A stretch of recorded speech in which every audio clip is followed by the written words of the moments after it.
Well, good morning, everyone. Welcome back to the channel. Let's take a look at how these headlights are looking. Dang, they look so good. They look awesome. See how the truck looks from here? It looks awesome. All right, let's hop back in the truck. It's so hot outside. Ugh. Let's see how hot it is outside. Let's take a look.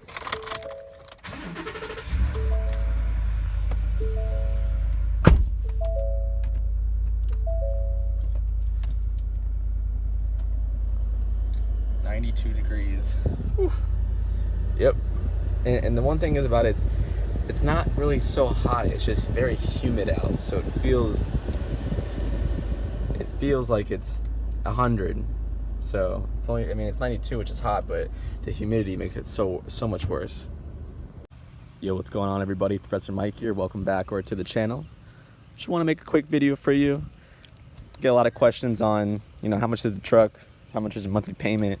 Is it expensive? I mean, people are looking at trucks all the time and they say, yeah, trucks are really expensive. I can't afford one. Well, today I'm going to jump right into this video of how much I actually pay for this truck and what's my monthly payment. So I made a video a little while ago on how much I actually paid for the truck. If you haven't seen that, go ahead and take a look back at it. I'll post a video in the link in the description so you can watch that. But overall, the total cost of the truck came out to $31,000 for the truck, and then after it was about $4,000 in just the taxes. So out the door it was $35,000. Now, as you guys know, or if you don't know, I had a Mustang before this.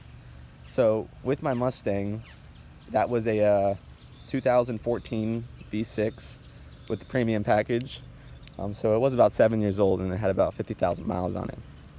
So when I was looking at vehicles, I decided that, I've had the Mustang for 4 or 5 years now, and I just decided that it was time for me to get into the truck. I mean, a lot of my friends had trucks, and I kind of caught the bug, and I wanted an F-150. And so I traded in the Mustang, and I got $13,000 for that. So I had $13,000 for the Mustang when I traded it in, or actually sold it to some guy, because the trade-in value was going to be about $10,000. And I was like, no, this thing's absolutely perfect. There's nothing wrong with it. I'm not taking anything less than $13,000. I was able to find someone to get it for $13,000.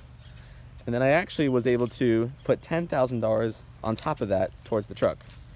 So 13 plus 10 was that's $23,000. So right off the bat, this truck was $35,000 out the door. And then I put another $23,000 to it. So that left me with a $12,000 balance on the truck.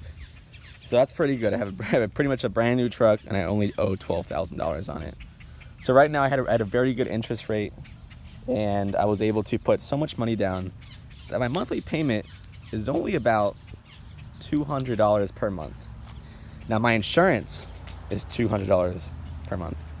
So it's about the same as the monthly payment, but it's always a good thing to put more money down per month. So I do pay extra than $200 per month, so you can just knock it down and get it out of the way. I mean, you don't want a truck payment forever, you don't want a car payment forever, because every time you have payments, you have no more money at the end of the month. So if you can cut down on your consumer debt, then you're able to have more money at the end of the month to play around with, to invest in. So I do pay more than $200 a month towards the truck, and I've actually knocked it down to like about $5,000 now. So it's almost fully paid off, which is awesome. And when it does get paid off, I'm gonna be super ecstatic about it. But yeah, I mean, there's no rush. I mean, I love this thing, and I do put quite a bit of money down on it, and it was a big purchase for me. And I told myself, hey, listen, if I'm gonna make this big purchase, I want to make some YouTube videos on it. I'm going to remember all the things I've done to it.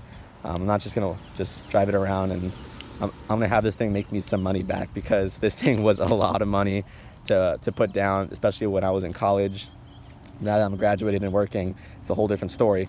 But it's been so fun to me. But I told myself, hey, listen, if you're gonna put all this money down on the truck, and you're gonna put all this money down, and then it's gonna have to make you some kind of money back. So that's why I started the YouTube channel. I said, you know what? I want this YouTube channel to explode, and for people to follow it, and to follow the build, and to support the channel, and so hopefully this channel can make me some money. And that's what I started to do. So there you guys go. It was it's about $200 a month per month, but I do pay extra on it, and I highly advise everyone when they get their vehicles to pay extra on it, because the faster you knock it out, the better you'll feel, the less interest you'll have to pay in the long run. The faster you knock it out, the less you'll have to pay money-wise, because you're just paying so much on interest that you actually pay a lot more than you think you do. And so just get it done, get out of the way, just grind hard, eat beyond beans and rice and beans, like Dave Ramsey says. And he says just knock it out as fast as you can. And as soon as you knock it out, then you can have fun and play with it and do all the things you want to it. So it's awesome. So if you have any questions, leave a like, comment, subscribe. My name is Professor Mike, and I'll catch you on the next video. Peace. Wait, before you guys go, just want to do a quick look at the front end real quick.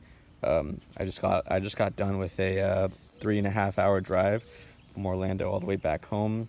And as you can see, there's a dragonfly in there. There's bugs all over. Remember I was telling you guys about that, if you leave the truck or you're any kind of vehicle with bugs on it, it will deteriorate the paint. So I'm gonna go ahead and wash this off and show you what it looks like when I wash my truck. But there's bug guts everywhere.